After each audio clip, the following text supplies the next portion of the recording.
नमस्कार दोस्तों आज के इस वीडियो में मैं एक ऐसे टॉपिक पे डिस्कस करने जा रहा हूँ जो बहुत लोगों के दिमाग में जिसकी परेशानी रहती है या बहुत ज़्यादा लोग जो है इस चीज़ को लेकर प्रॉब्लम फेस करते हैं।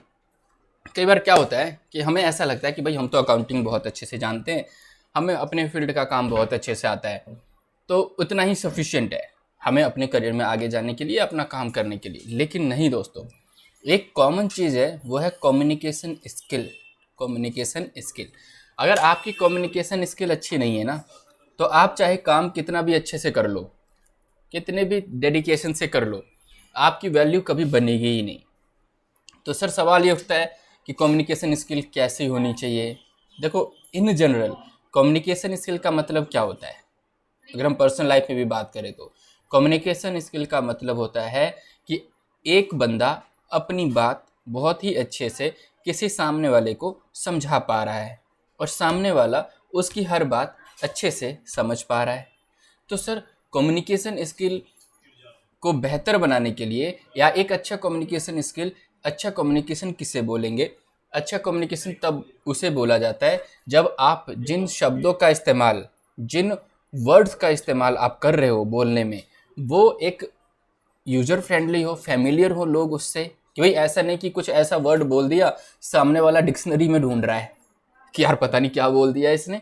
मतलब वोकैबुलरी की नॉलेज दिखाना, या फिर सामने वालों को ये शो कर देना कि भैया तेरे से अच्छी वोकैबुलरी मेरी है, तेरे से अच्छी हिंदी मैं बोल लेता हूँ, तेरे से अच्छी इंग्लिश मैं बोल लेता हूँ, तो वो बेटर कम्युनिकेशन नहीं है। कम्युनिकेशन स्किल जो है वो प्लेस पे डिफ़र करता है, हर प्लेस पे अलग अलग जगह पर अलग अलग टाइप की कम्युनिकेशन की ज़रूरत पड़ती है। ठीक है, अब सपोज करो आप एक ऐसी जगह पे हो जहाँ पे किसी को हिंदी नहीं आती है, वो अपने लोकल लैंग्वेज में ही बात करते, तो आप चाहे हिंदी में सर पटक पटक के मर जाओगे, लेकिन सामने वाले को पता नहीं चलेगा यार क्या बोलना चाहता है ये। ठीक है, तो ऐसा नहीं है कि आपको कोई लैंग्वेज आती है, चाहे आप अच्छे से हिंदी बोल लेते हो, अच्छे से इंग्लिश बोल लेते हो, तो आप अच्छे से कम्युनिकेट भी कर पाओगे। कम्युनिकेशन के लिए सामने वाले की बात, सामने वाले का क्या एनवायरनमेंट है, किस जगह से वो बिलोंग करता है, वो भी मैटर करता है। बात रही इंग्लिश, इंग्लिश एक जनरल लैंग्वेज है। जब आप बिजनेस इंग्लिश की बात कर रहा हूँ मैं, जब आप बिजनेस में यूज़ करते हो, अपने काम में यूज़ करते हो, मेल राइटिंग में यूज़ करते हो, तो अगर मैं बात करूं कम्युनिकेशन स्किल, तो स्पीकिंग और राइटिंग। ठीक है, एक बार को अगर मैं स्पीकिंग और राइटिंग में भी देखूं तो राइटिंग बहुत ज़रूरी है, क्योंकि आपको क्या लिखने होते हैं, ईमेल्स। आपको ईमेल्स लिखने होते हैं मार्केटिंग पर्सन्स को, या फिर कस्टमर्स को, या फिर मैनेजर को, या अपने सीनियर को। तो आप क्या होता है, जब आप किसी कंपनी के बिहाफ पे आप किसी को मेल लिख रहे हैं, तो आप सिर्फ अपने आप को प्रेजेंट नहीं कर रहे होते हैं, आप अपने कंपनी को भी प्रेजेंट कर रहे होते हैं। तो इसीलिए अच्छा मेल तो लिखना ही पड़ेगा, अच्छे तरीके से अपनी बात को एक्सप्लेनेशन तो करना ही पड़ेगा, एक्सप्लेनेशन करनी पड़ेगी, एक्सप्लेन करना होगा बहुत अच्छे से। तो अब सर मेल कैसे लिखें? तो दोस्तों ईमेल राइटिंग मैं बस एक अपने एक्सपीरियंस को यूज़ करते हुए बताना चाहता हूँ। मैं कोई इंग्लिश का टीचर नहीं कि मैं आपको बहुत ही अच्छे से बता पाऊँ, लेकिन क्या इंपॉर्टेंस है ईमेल राइटिंग में मैं वो बता देता हूँ। मेल आप किसे लिख रहे हैं, जैसे आप हाई से शुरू कर सकते हैं, हाई मिस्टर अमित, ठीक है, या फिर आप डियर अमित लिख सकते हैं, ठीक है, या फिर आप डियर सर लिख सकते हैं, या फिर कई बार क्या होता है ना, नाम से कन्फ्यूजन है कि ये जेंट्स है या फिर लेडी है, जो भी है, तो फिर आप क्या लिख सकते हो, डियर सर ऑब्लिक मैडम लिख सकते हो, है ना। लेकिन अब जो एक मॉडर्नाइजेशन हो चुका है मेल राइटिंग में, अब ज़्यादातर लोग हाई और बंदे का नाम लिख देते। लेकिन अभी भी इंडिया की बात करूं तो इंडिया में लोगों को जी सुनने की आदत है, जी सर जी, है ना, अमित जी, राहुल जी। जब तक आप जी ना बोलो ना, उनको ऐसा लगता है यार इसने तो डिसरिस्पेक्ट कर दिया हमारा। इस हिसाब से मैं देखता हूँ इंग्लिश बहुत अच्छी लैंग्वेज है, उसमें आप किसी को क्या बोलो, यू बोल दो बस। अब यू का मतलब तुम, तू, आप, भैया जी सब कुछ तू ले ले, तेरे बस की है, तू तुझे जो मानना है ना वो मान ले। मैंने तो बस बोल दिया यू आर गुड पर्सन, ठीक है। अब आप एक अच्छे इंसान हो, तुम एक अच्छे इंसान हो, तू एक अच्छा बंदा है, वो तेरी मर्जी है कि तू क्या ले रहा है। लेकिन हिंदी में ऐसा नहीं है। हिंदी में तो आपको आप ही बोलना पड़ेगा, तुमको तू ही बोलना पड़ेगा, तुम ही बोलना पड़ेगा, और तू बोलना पड़ेगा। तो दोस्तों मैं वही कह रहा हूँ ना कि प्लेस पे डिफर करता है कम्युनिकेशन।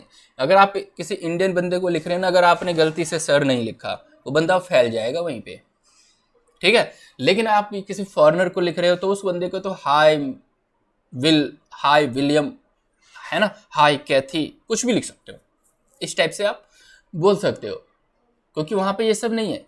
ये कल्चर नहीं है जो हमारे यहाँ है कि भैया अच्छा आपको किसी सीनियर ने काम किया तो उसको जी सर जी, जब तक जी सर जी नहीं बोलेंगे तब तक तो बात उस तक जाएगी ही नहीं। ऐसा नहीं होता है।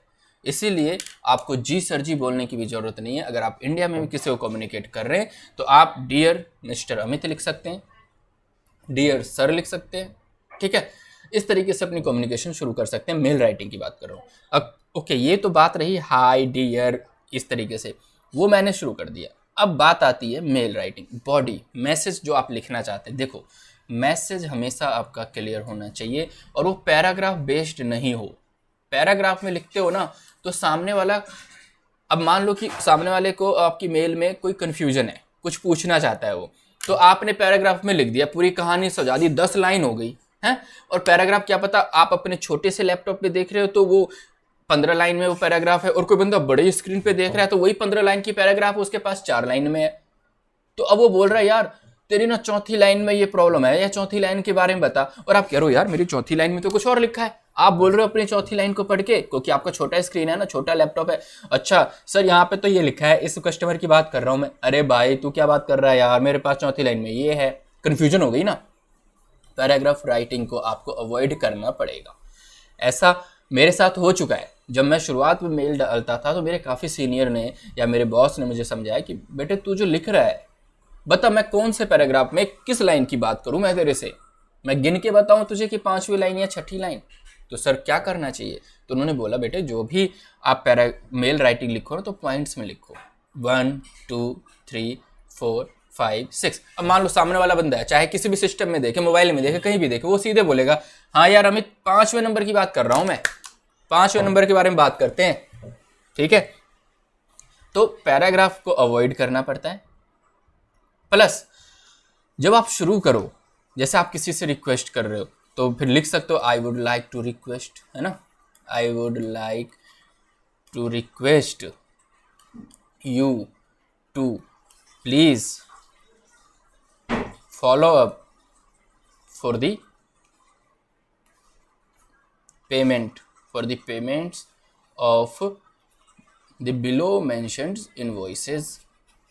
ये एक कॉमन लाइन है पेमेंट फॉलोअप का, कि भाई आप किसी बंदे को क्या बोल रहे हो, मैं रिक्वेस्ट कर रहा हूं आपसे कि आप फॉलोअप कीजिए। मतलब ये उनके लिए लाइन है जो आप किसी मार्केटिंग बंदे को बोल रहे हो कि भैया देख इस कस्टमर से पैसा नहीं आया तो मैं आपसे रिक्वेस्ट कर रहा हूं आप प्लीज़ आगे फॉलोअप करिए अपने कस्टमर से। अब लेकिन आप डायरेक्ट कस्टमर को डाल रहे हो तो आप वहां पे ये नहीं लिखोगे I would like to request you to please follow up for the payment, आप सीधे बोलोगे आई would like to draw your attention, I would like to draw your attention towards our overdue invoices, ठीक है ना, which are mentioned below। अब इसमें क्या है, आप सीधे उसको क्या कह रहे हो कि मैं आपका ध्यान आकर्षित करना चाहता हूं, शुद्ध हिंदी में, कि देखिए किसकी तरफ आकर्षित करना चाहता हूँ, हमारे कुछ इनवॉइसेस की पेमेंट ओवरड्यू हो गई है तो प्लीज़ वो नीचे मैंने आपको लिस्ट दे दिया है, आप प्लीज़ उस पर देख लीजिए। अब आपने अपनी बॉडी में देखो, मैंने 2 टेम्पलेट दिया आपको मेल राइटिंग का। एक आप सामने किसी सीनियर को भी वो लाइन लिख सकते थे पिछली वाली, और अब आप सीधे कस्टमर से डील कर रहे हो। दोस्तों मेल यहीं पे ख़त्म नहीं होती है। आपने जब ये बना दिया उसके बाद अपने पूरे नीचे डिटेल दे दी इनवॉइसेस की मान लो, तो लास्ट में जो एक क्लोजर लाइन है, क्लोजर लाइन भी जरूरी है। इससे ये पता चलेगा सामने वाले को कि यहाँ इसकी मेल खत्म होगी और वो मेरे से चाहता है क्या। तो क्लोजर लाइन में ये भी लिख सकते हो प्लीज एक्नॉलेज दिस, है ना, मतलब मैंने जो आपको मेल लिखा आप उसको एक्नॉलेज करो, या फिर ये भी लिख सकते हो, प्लीज फील फ्री टू